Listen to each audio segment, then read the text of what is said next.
Pô, Renatinha, obrigado, hein? Renato, tá funcionando. Alô, alô, teste. Tá ligado? Boa. Agora sim. Agora foi.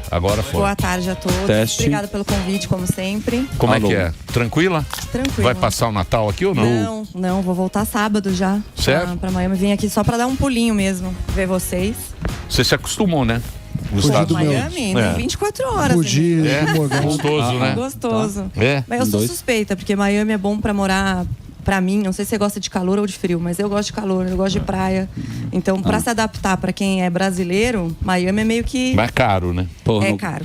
Miami, se não me engano, Miami é a cidade mais cara dos Estados Unidos. Não é a mais, tem algumas um pouco mais caras, por exemplo, Los Angeles é muito caro, Nova York é muito caro, mas tá no top 10 ali, Entendi. das mais caras, sim. É uma cidade cara, mas uma cidade muito bonita, né? Gastronomia enriqueceu muito nos últimos anos, e o que é interessante em relação à Flórida é que o Ron DeSantis, que é o governador republicano, ele transformou a Flórida num estado que era swing state, ou seja, às vezes votava em democrata, às vezes votava em republicano, num deep red state, ou seja, profundamente republicano. A diferença agora é bem significativa em favor dos republicanos. É um estado que não tem imposto estadual, então você só paga imposto sobre a renda federal. Ele está querendo acabar com o property tax, que é o imposto sobre as casas, né, as propriedades.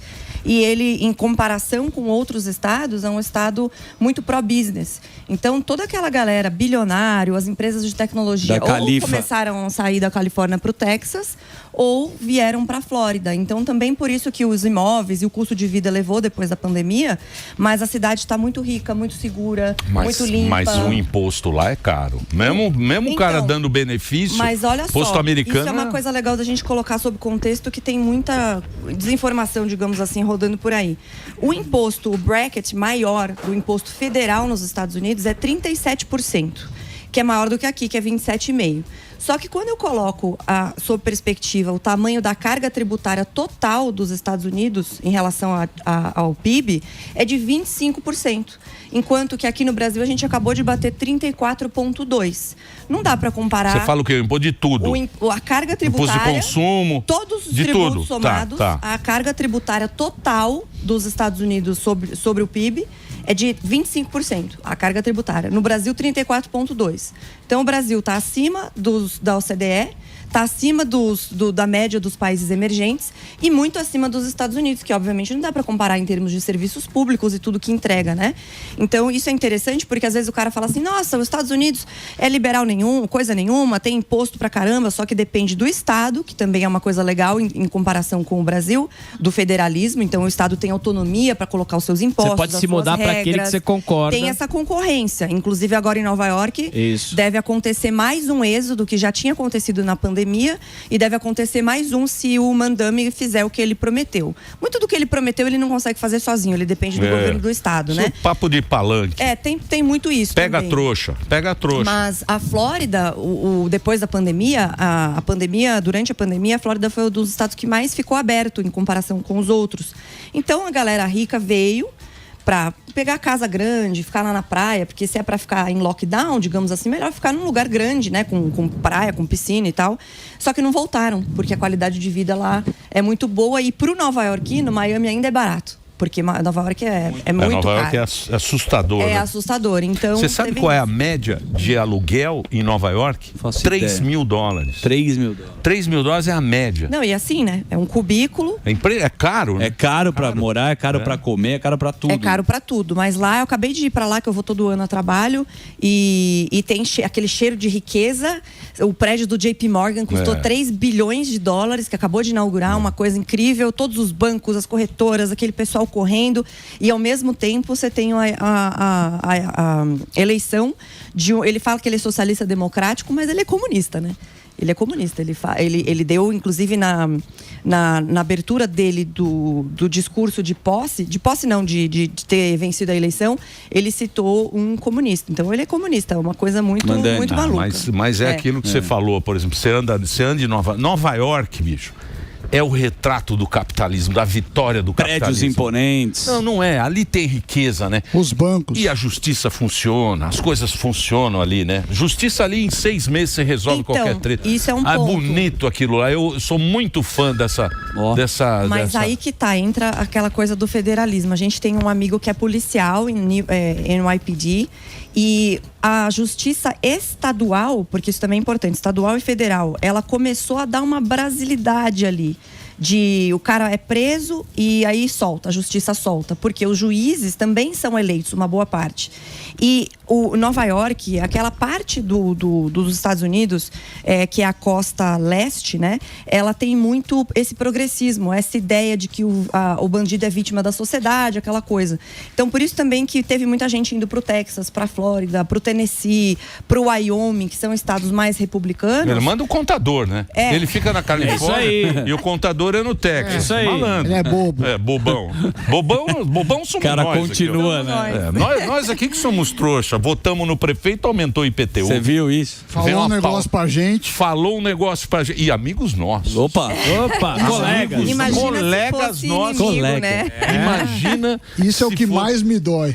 Mas esse é que é o negócio, né? Porque o cara, ele vai em cima pra ganhar o voto, ele vai nessa, até acabar o dinheiro da turma, né? A Margaret Thatcher que falava, né? O socialismo dura até acabar o dinheiro dos outros, né? Mais ou menos isso mesmo. Ô Renata, nessas eleições, alguns democratas ganharam, né? Eu queria saber a tua perspectiva e quais foram, principalmente em Nova York, né? Alguns democratas parece que viraram as cadeiras ali de republicanos nessa eleição e aí, obviamente, eles já projetam isso para a próxima eleição de tirar um republicano e colocar os...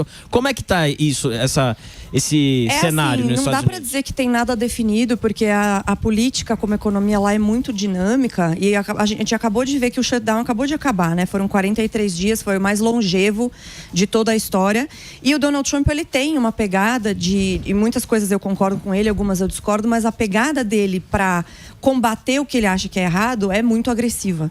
Isso muitas vezes funciona, mas ela também traz uma rejeição.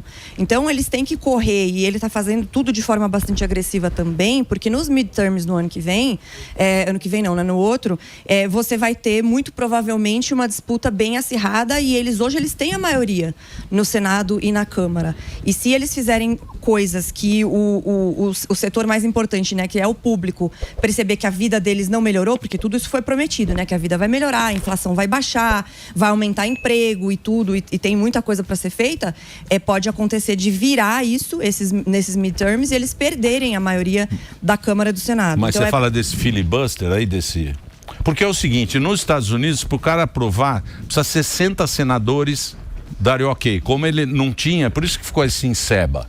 Né? Ficou assim, seba justamente.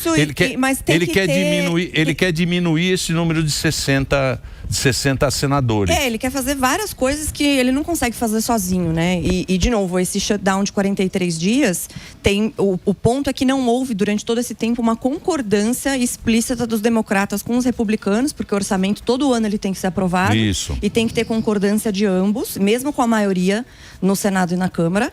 E o principal embate ali era em relação àquele Affordable Act que fala sobre pagamento de seguro-saúde para as pessoas que não têm grana. Então, ele não quis pagar aquele negócio para auxílio lá porque lá de hospital, né? Não é. O Obamacare é hospital. Ele não queria pagar para os estrangeiros que entram lá. Os ilegais, né? Na verdade. Os ilegais.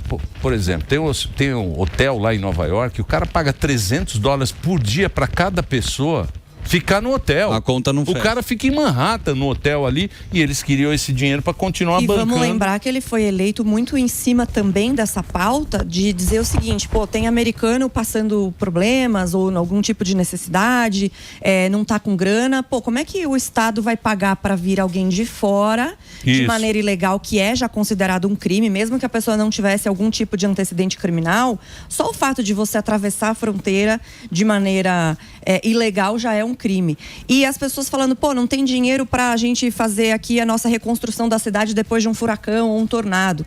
Não tem grana pra gente pagar o nosso plano de saúde, tudo é complicado de pagar, mas tá pagando então, mas isso é que nem aqui. É que nem o Brasil. Você vai aumentando essas bolsas, vamos chamar de bolsa, incentivo. Depois você não tira mais. Ah, não tira. E a gente tem 94 milhões de pessoas hoje recebendo algum tipo de benefício. 94 milhões de pessoas. Quase metade. Metade da população bancada pelo imposto, Ou né? seja, tem que trabalhar para 2. É isso Não, aí. e eu acho que é uma coisa importante também, né, Sami, de quem fala de economia, dizer que o problema não é em si o benefício. Você tem uma pessoa vivendo abaixo da linha de uma sobrevivência mínima, eu acho sim que o Estado pode dar uma mão para ajudar esse cara. O problema é que isso é 100% uma política populista.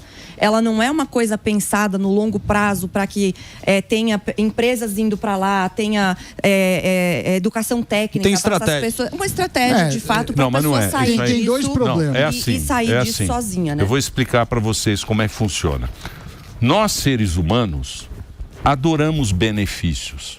E a gente não abre mão de benefício. Depois que você ganha. Depois que você ganha, você vai lutar. Eu não sei porquê. resto da Isso, vida. isso é humano, cara. Sim. Você não quer. Você ganhou, você não quer perder. Você não quer perder. Mesmo que a gente não gosta de perder Mas nada. se tiver uma Mesmo regra, que seja um é seu. centavo. Ó, é 2 anos no máximo, você tem que fazer isso para poder por exemplo, um ensino técnico, você vai aprender uma profissão. A gente teve até no primeiro governo Trump, uma política que eu gostei bastante, não sei se o Sam me acompanhou, que chamava Opportunity Zones.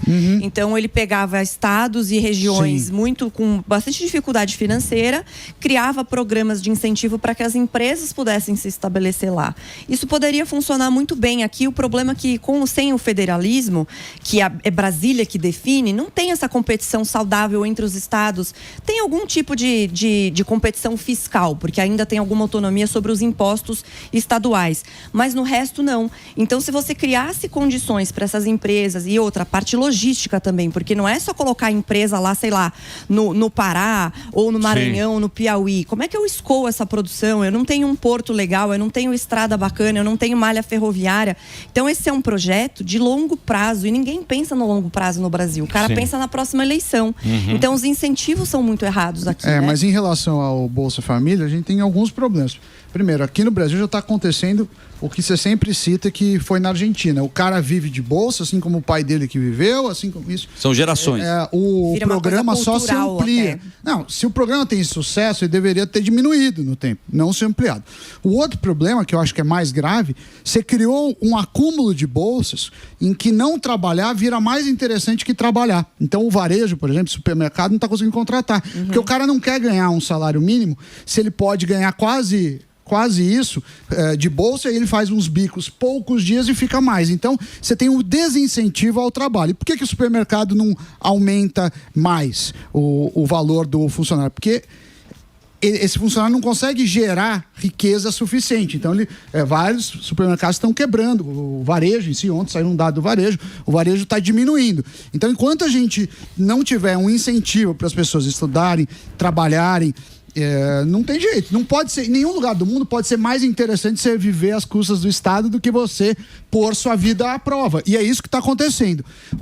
Eu concordo, eu sou a favor das bolsas, mas houve um aumento exagerado do valor das bolsas. E deve ter muita Na pandemia. fraude, e não voltou mais. Na pandemia. De eleição, Mas foi né? o Bolsonaro. Vai liberar a O torneira. Bolsonaro já começou a fazer esse aumento, O sim. Bolsonaro na pandemia tacou ferro. Não, mas a pandemia agora não tinha volta. muito o que fazer, né, Emílio? Mas não volta. Vai explicar. aí que tá, vai né? explicar pra turma. Vai E explicar pra ganhou. turma. Como é que o cara vai O tirar? grande Não, problema e ele deu aí- também pra ganhar a eleição. Também não é santo. esse é o ponto. Santo não tem Ano em que Brasília, vem- hein? Em É Brasília eleitoral. não tem um santo. Exatamente. Não tem um santo. Também não tem um tem. trouxa. É que ela tá Trouxa falando que ano que vem. É de Trouxa- Brasília, é Ano fora que de vem. Brasília. É nós aqui, Trouxa ó. só Ano que contribuir. vem é máquina pública para se reeleger, aí vai dar gás, vai dar vários Então, benefícios. e aí a gente entra num outro ponto, né? A gente está vendo agora o juros está a 15%, isso está prejudicando muito a nossa dívida, que já é uma dívida grande, e tem duas metodologias, a metodologia do Banco Central e do Tesouro, e tem a metodologia do FMI. A metodologia do FMI, de dívida em relação à PIB, ela considera várias coisas que o Banco Banco Central e o Tesouro não consideram. Então, para a gente comparar com outros países, para ver se a gente está com pouca dívida ou muita dívida, o ideal é usar a metodologia do FMI. Por essa metodologia, a gente já está nos 90 e poucos % de dívida pública sobre o PIB, com uma dívida caríssima de 15%. Ah, mas por que não baixa isso na canetada? O Sam sempre fala isso. Não dá para baixar na canetada porque o governo não faz o seu papel de diminuir gasto. E ano que vem é ano de eleição. Não vai diminuir gasto mesmo, pelo contrário, vai aumentar.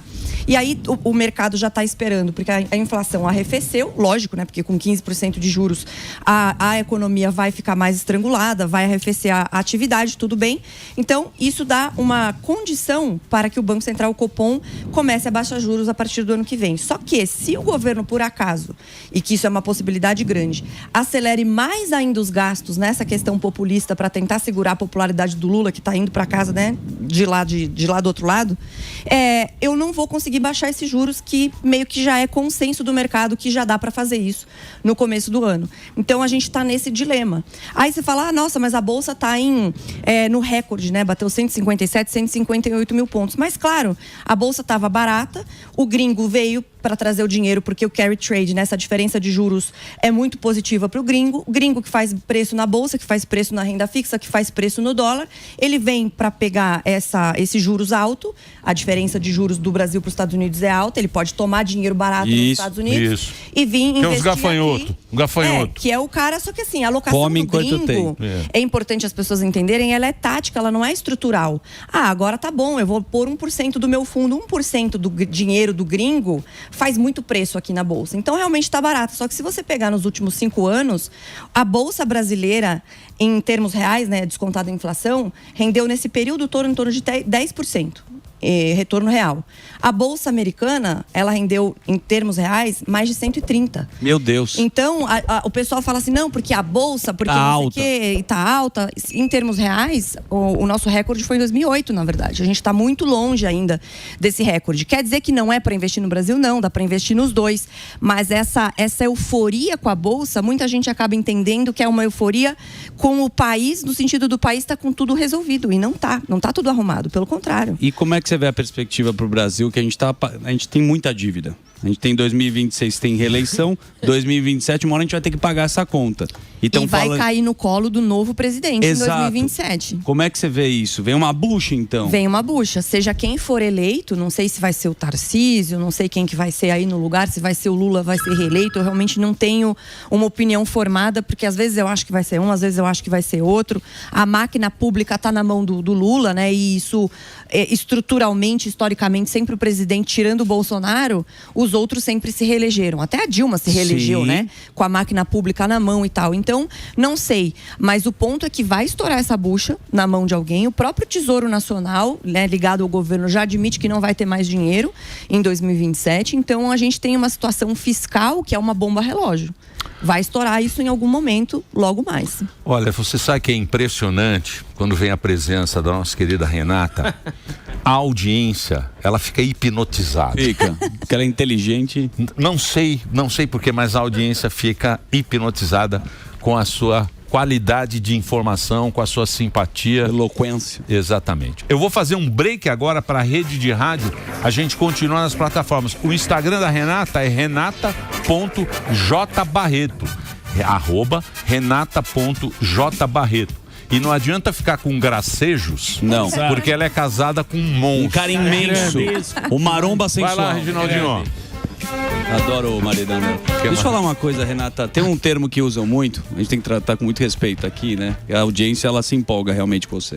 Mas que chama... Não, a audiência... Ela dá... Eu percebo. Ela fica hipnotizada. Mas é legal. É pelo isso. talento, sem claro. dúvida.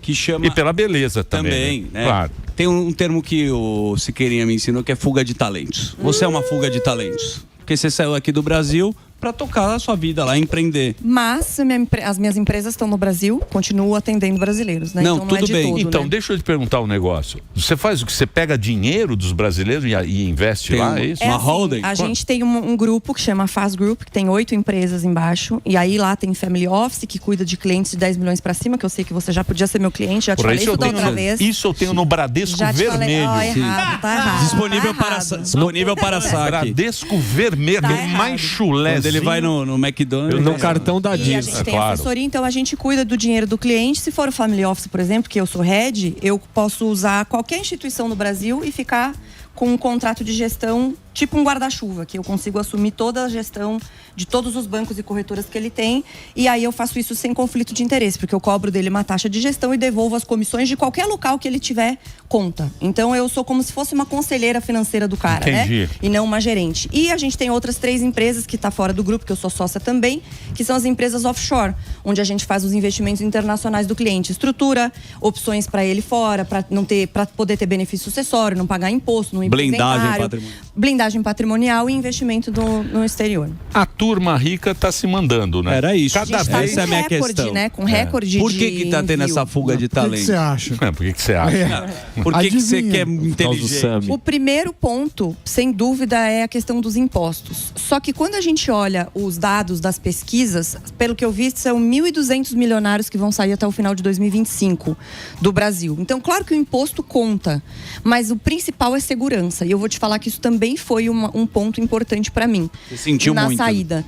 Lógico que tem outras questões até assim filosóficas do local que eu quero viver, de onde eu acredito que tem mais chance de prosperar, mas a segurança conta. Pô, aqui no Brasil, morava em condomínio fechado, com segurança armada, com carro blindado, que o gringo nem sabe o que é isso. E lá em Miami, eu moro em casa de rua. As crianças que tem lá no bairro brincam na rua, normal. A polícia chega em até 5 minutos.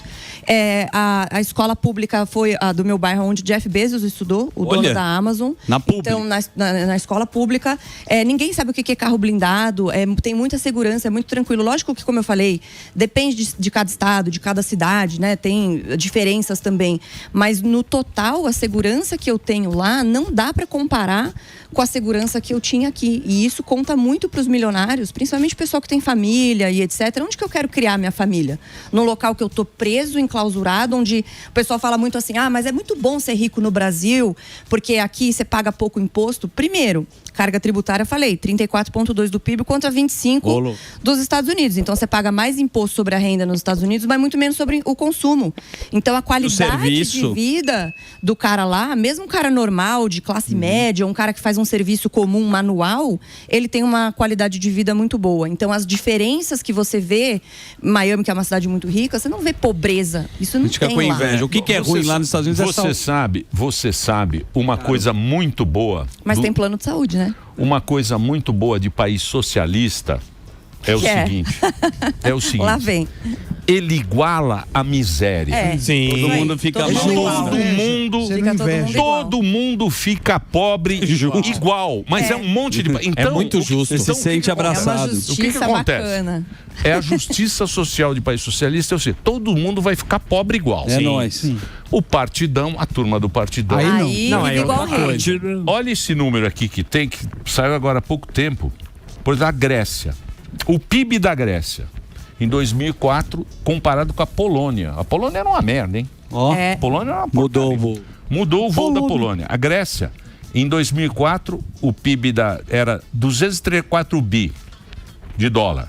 A Polônia, 256 bi. Ali parelho. Hoje, 2024, ano passado, a Grécia, 257 bi, a Polônia 908 bi, vai passar a Suíça. O que será que aconteceu, né? O governo é o que de lá? O que aconteceu com o governo na O que aconteceu na Polônia? Para que lado que eles deram a seta? Para direita ou para esquerda? É isso aí, bicho.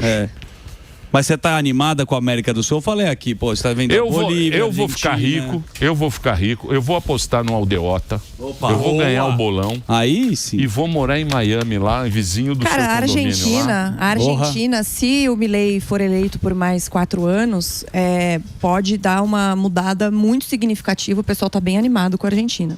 O Paraguai. E o Paraguai? Muita gente mudando. Vocês viram o gráfico da mudança de brasileiros? Sim. 23 mil brasileiros mudaram a sua residência para o Paraguai. E antigamente, o Paraguai era motivo de piada, Era. né? Sim. Ali Falsificação. dos anos 80, 90, Paraguai era uma coisa assim. Uísque Paraguai. E isso se inverteu. O pessoal fala que a qualidade de vida, eu não conheço, nunca fui para o Paraguai, mas falaram que a qualidade de vida lá é boa, tem pouco imposto. Mais ou menos. Não, tem uns mas Assunção agora Estão construindo 300 prédios em Assunção. Tem muito investimento. Mercado imobiliário. Mercado imobiliário e tal. O Brasil dá parou, ré. o Brasil dá ré, o Brasil há muitos anos, né, Sami? É o mais antigo país do futuro. O Brasil isso aí, bate nunca na trave. chega, é exatamente isso. Desde que eu sou pequeno, o Brasil vai ser o futuro. Me enganaram. Renato, triste. E a COP30? Como é que é a COP30 A flop? lá? Porque lá nos Estados Unidos, no início da COP30, né? Tinha Estamos de volta aqui na rádio, da Jovem Pan, aqui no Pânico, conversando com a economista Renata Barreto e falando da COP30, porque quando começou a COP30, os Estados Unidos era um grande baluarte, né? Da COP30 e tudo mais. E agora, qual é a perspectiva ali dos americanos e a sua também da COP30 que aconteceu no Brasil? Cara, muita coisa errada aconteceu, né? Não tinha comida pra todo mundo, acabou a água, o banheiro deu problema, vazou coisa. Aí teve manifestação, o pessoal invadiu, tomaram umas porradas lá do segurança. Então, assim, eu acho que pro mundo não vieram tantos líderes mundiais assim, alguns vieram e tal. Mas você sabe como que é, né? Na minha visão, não sei se todo mundo concorda aqui, mas esses eventos climáticos, eles são uma exposição de hipocrisia absurda. Vai todo mundo de jatinho, que faz uma emissão de CO2 muito maior do que as vaquinhas lá no pasto. Aí a galera que cresceu a vida inteira comendo bem, bebendo bem, morando bem, vira e fala assim, não, o que a gente precisa fazer é parar com todo mundo comer carne. O cara comeu carne, camarão, lagosta, champanhe a vida inteira, vai falar pro cara lá de um município pobre do Brasil ou de qualquer outro local pobre, pro cara não comer uma proteína, que é tudo que ele mais quer na vida, ele poder comer todo dia, no almoço e no jantar, uma proteína. Então é uma hipocrisia muito grande. Eu acho que tem muitos problemas para serem endereçados, mas honestamente eu não acho que esses eventos eles fazem o que deveria fazer, que é discutir a sério o clima. O cara vai de jatinho lá pra Belém. Pra gente ir pra Belém tem que fazer 12 stop, 12 baldeações pra chegar em Belém. Ele vai com o jatinho dele, desce lá e fala, não, vocês não tem que ir, vocês têm que vir no queima diesel no barco. Exatamente. Óleo diesel do Lula, 150 galões por dia ele queima de óleo diesel. Abriu a avenida lá de 12 quilômetros e agora vem, e a gente não pode andar de carro. Tem que andar de bicicleta. De bicicleta. O patinete. O prefeito de Londres não gosta errado. dos Guaraná. Tá errado. Por isso eu queimo um pneu por dia. Pra comemorar a COP. Um pneu por dia. Todo churrasco no quintal de casa, eu pego um pneu. Só de raiva. Só de raiva. Deu 6 da tarde. E aí? Não é? Com a Claro. foto da Greta, E sim. que parece o He-Man. Mas não é depois de qualquer ser pneu. atropelado. É um pneu de trator. Demora. Pelo menos vai rápido o planeta. Agora, Renata, o Emílio gosta muito de você e diferente de mim, porque eu não falo sobre o dólar. Eu sei que você fala das teses do Ela dólar. sabe. O dólar caiu esse ano, mas não é porque caiu que vai continuar caindo. Saiu de 6,17, agora está 5,28. Mas você sabe que o futuro é incerto. Então, qual que é a sua visão? Principalmente, você já falou aqui, eu concordo, que as pessoas devem ter um percentual do patrimônio atrelado ao dólar. O grande ponto do dólar é que eu sempre falo, eu acho que eu sou a pessoa que na internet fala mais tempo da importância de diversificação no exterior. Eu comecei a falar isso em 2014, ou seja, faz 11 anos, que é metade da minha carreira. Então, as pessoas ficam tentando acertar o dia certo do timing de comprar o dólar. E comprar dólar não é para você colocar embaixo do colchão, comprar uma vez, esperar valorizar e aí você vender daqui 2 meses. O objetivo de investimento no exterior é estrutural. E por que ele é estrutural? Porque ele é para longo prazo, ele é para você se proteger. Primeiro, com uma moeda forte, você consegue manter seu poder de compra melhor. Então, se a gente pegar, tirando 2025, que é um ano atípico, de 2014 a 2024, o dólar só subiu em relação ao real. E a gente tem um estudo do JP Morgan que mostra que o CDI, ele rendeu 163% bruto. Quando eu coloco isso com inflação, foi para 39% apenas. Em dólar, apenas 7%. Então, se você só investiu em CDI, que é o suprassumo do brasileiro, né? Nesse período, você ficou muito mais pobre internacionalmente. Pega 30%, que é um básico ali para ter uma diversificação, e vai fazendo aos poucos aportes ao longo do tempo, comprando bons ativos, pensando no longo prazo. Então, essa cabeça do brasileiro de curto prazo, de achar que, porque a Bolsa no Brasil esse ano subiu mais do que a dos Estados Unidos, significa que é só para investir no Brasil. Não, você investe no Brasil, você aproveita as oportunidades aqui e também nos Estados Unidos, que vamos lembrar, é um mercado 91 vezes maior do que o brasileiro. A gente está falando de 64 trilhões de dólares dólares nos Estados Unidos contra 700 bilhões de dólares no Brasil. Então, a Nvidia vale 5 vezes mais do que toda a Bolsa brasileira. Sim. Eu não tenho representatividade de muitos setores na Bolsa brasileira. Então, dá para comprar boas empresas no Brasil, que está barato, beleza, mas tem muita coisa que eu não consigo comprar no Brasil. E hoje, com as opções democratizadas tanto para a pessoa poder fazer investimento no exterior, não tem por que ela não começar hoje pensando sempre no longo prazo. Mas por isso que você tem a tua empresa, né? Por isso funciona bem, porque você é uma expert. O cara não sabe direito o que fazer. Mas posso falar, Emílio, a gente cuida de clientes assim, 100 mil dólares para cima. Não, clientes muito ricos. 100 mil dólares para cima. 75, 70 mil dólares, mais ou menos. 100 mil dólares. Mas o cara que é pequeno, o cara hoje tem muita informação. Então, assim, gente, não tenha preguiça. Entra lá no site, no Google, entra no ChatGPT, entra na inteligência artificial e vai buscar informação. Dá para abrir conta em vários bancos, em várias corretoras. O cara manda 100 dólares por mês. Não tinha essas opções antigamente. Sim. Hoje em dia é muito fácil, democratizado. Você manda dinheiro para fora de uma forma simples. Compra um ETF, que para o cara pequeno, o ETF, ele compreende vários ativos ao mesmo tempo. Então, é fácil e eficiente de fazer diversificação. Ele não precisa comprar um papel para cada um, que ele não sabe nem o que comprar. Então, assim, deixa de preguiça. Tudo tá na mão hoje em dia. Aí aparece o Haddad, do nada. E vai taxar o dividendo. Toca aquele violão. Você faz uma puta Você faz uma puta estratégia. Aí aparece o Fernando. Entra lá, não sei, aí ele vem com aquele violão. Investimentos, imposto.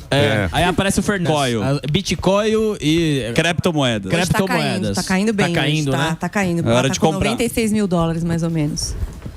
Mas você dá uma dica para quantos % aí de ter uma carteira nos Bitcoin aí? Então, de novo, né? Tudo depende do perfil da pessoa. Como é um ativo com muita volatilidade, eu acho que a pessoa tem que pensar qual que é... Todo mundo acha que é agressivo quando tá subindo, né?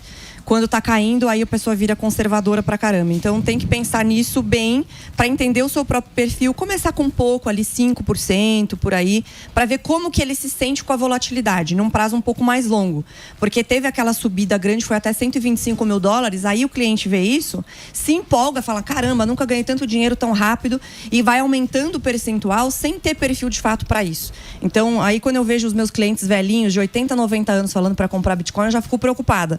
Porque o pessoal não entende muito ou não lida muito bem com volatilidade, mas vê subindo, tem aquele famoso FOMO, né, que é o Fear of Missing Out, é o medo de ficar de fora e quer comprar. Então, começa devagar, acho que é uma classe de ativo super interessante, mas tem que ter cuidado porque a volatilidade é alta e às vezes, e se alavancar, né? Não sei se vocês viram que na última queda do Bitcoin antes dessa, o pessoal nos Estados Unidos alavancadérrimo, que é você pegar dinheiro emprestado, ou você tomar dinheiro a termo, ou fazer opções. E o pessoal perdeu muito dinheiro porque achava que só ia ganhar. E aí que só ia subir, né? Subir, é volátil. E deu problema. Ô, Renata, põe o homem aí de novo. O Plim, senhor plim. na tela. O senhor Plim O senhor Plim Plim. Você sabe o que é isso ou não? Esse é o José Bonifácio de Oliveira Sobrinho. É o nosso querido Boni. O Boni. Ele é uma homenagem que a gente faz ao maior homem da televisão brasileira quando a gente atinge o primeiro lugar em audiência. Ganhando da própria Globo, que a Globo não convidou ele pra festa. Ele é o injustiçado da Globo. Alexa, Globo News. Ó. Putz, tá com... Globo News tá lá com uma repórter, bonita. Mas tá, nós estamos com você. Põe as duas na tela. Com quem que ela tá? São Bolsonaro ali, ó. Ela tá falando do Bolsonaro. Ela é uma repórter de Brasília. Estúdio I. Estúdio I. Encerra o julgamento. Estão lá no julgamento. Estamos dando um banho neles de audiência. É muito tipo bom. PIB americano e PIB brasileiro. É o dólar contra o real. É o dólar contra o real. Graças a você, dona Renata. Olá. Muito bom. Gostei de ver. Eu vou passar aqui agora o Instagram da Renata, porque a Renata tem... Você tem lá Você tem todo aquele curso, aquela... Então, faz tempo que eu não consigo abrir curso por falta de tempo, mas aí tem as empresas que eu sou sócia, ou no caso da MB, que é o Family Office, que eu gerencio, e para quem quiser ser nosso cliente, é só clicar lá e me chamar. Mas você tem a rede social, põe a rede social dela, põe as fotinhos. As fotinhos. Eu gosto de fotinhos. A última foto é com o Paulo Guedes, viu? O Paulo Guedes, saudade do Paulo Guedes. Olha aí, ó, o Paulão. Saudade do meu ex, né? Ó, o Paulo Guedes aí, ó. Saudades. Você trabalhou com ele? Não.